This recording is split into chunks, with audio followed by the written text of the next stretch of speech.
Hello, good morning, good afternoon, depending on what time zone you are in. I just got done watching The Strangers Chapter 2.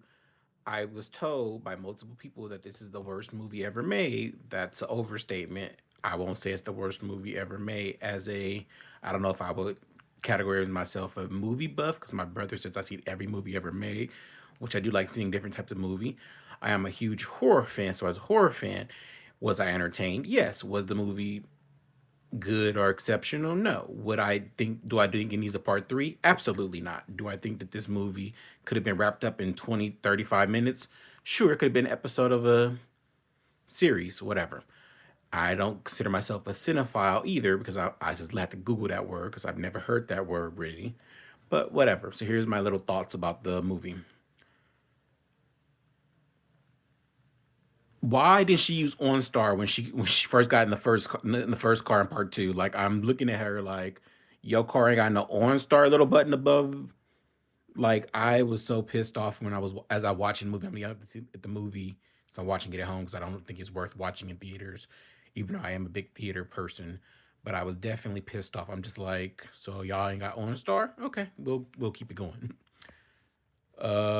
No one, not no kill once you get the upper hand. So a few times she had the upper hand on her assailants who are after her. This is fight or flight.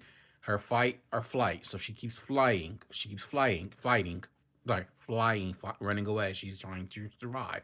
However, if you've been put in a high pressure situation numerous times, you should be killing. You should be fighting. No more flighting. And this really pissed me off at the beginning of the movie when she's running in the hospital scene because I'm just like, is this all a PTSD? What's happening is too much for me. It's irritating me. And I think that's why a lot of people comments was nothing happened in this movie. I wouldn't say nothing happened in this movie because that's my next thought.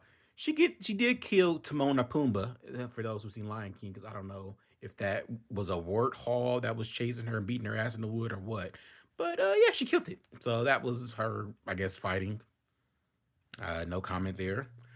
Why didn't she get the knife on the floor in the room or in the room and in the car? The knife fell multiple times, which pissed me off. Like even in the room when one of the assailants, I think one of the women tried to get into the room, when her arm went into the door, she should have slammed the door with her arm in the door 4 or 5 times until that knife fell, or shanked her in the arm with the scissors she had that she used later and got that knife. That arm should have been broken. She should have took the arm and bent it the other way. That girl would have had a broke bone.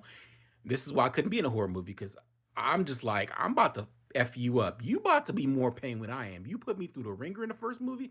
There would be no sequel. You about to have broken bones, legs, ligaments. I'm about to be going for major arteries. I would definitely have been shanking some. Even when she pushed her or poked her in the stable. I'm just like, you should have used the pick fork and shanked her in the eyes, the head, the throat. She should have been crying and boohooing, and you should have been hearing screaming. Your eardrum should have been like, I'm in pain from listening to her scream because I just exaggerated so much pain from this person after she's been chasing and traumatizing me all night. Yeah.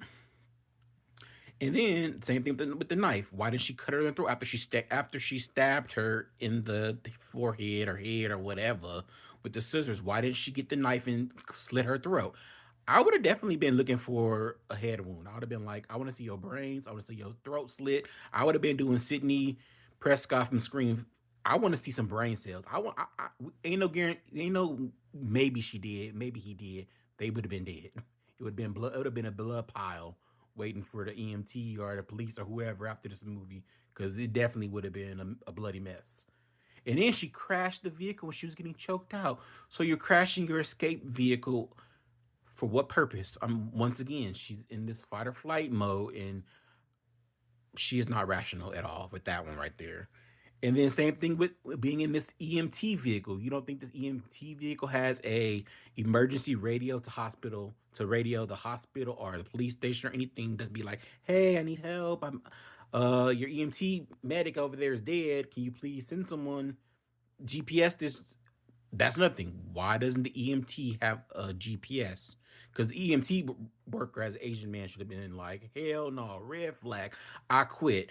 The minute that man at the gas station was like holding that wrench or pipe or whatever and looking at him crazy, I would have paid for that gas and I would have called my boss. Hey, I quit. I can't go pick up nobody. I quit. You could HR violation. I don't feel safe.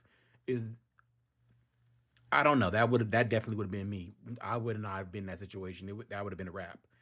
And then, like I said, never calling for help, like in the EMT vehicle in particular, or even another vehicle. There's no OnStar. Like, why does she never call for help? I know her phone didn't have service, but there is this thing called landlines, radio waves. There's so many different things she could have did to call help, and she never did. Oh, the hospital scene that pissed me off right there. Called for help when she was being chased in the hospital. She could have set off that fire alarm and stay hidden in that hospital whole movie into the. It would have been no sequel for me. It would have been over in 15, 20 minutes wraps. We would have been breaking bones, seeing brain cells, cutting throats, ligaments, something. It was not all that running she was doing for an hour of the movie. No, that wouldn't have happened. And then the end of the most irritating thing about this movie for me personally was all the unnecessary flashbacks. I don't care about who Tamron is. Is that supposed to be the origins of this whole movie? Who's Tamron? I don't give a fuck. I don't. And then the flashbacks has made me go, okay, I got a flashback of a sociopath origin stories. Okay, that did not add to the story. That just let me know her background. So that was unnecessary. 15, 20 minutes of that movie that did not have to be there. Wow, that was a long video than I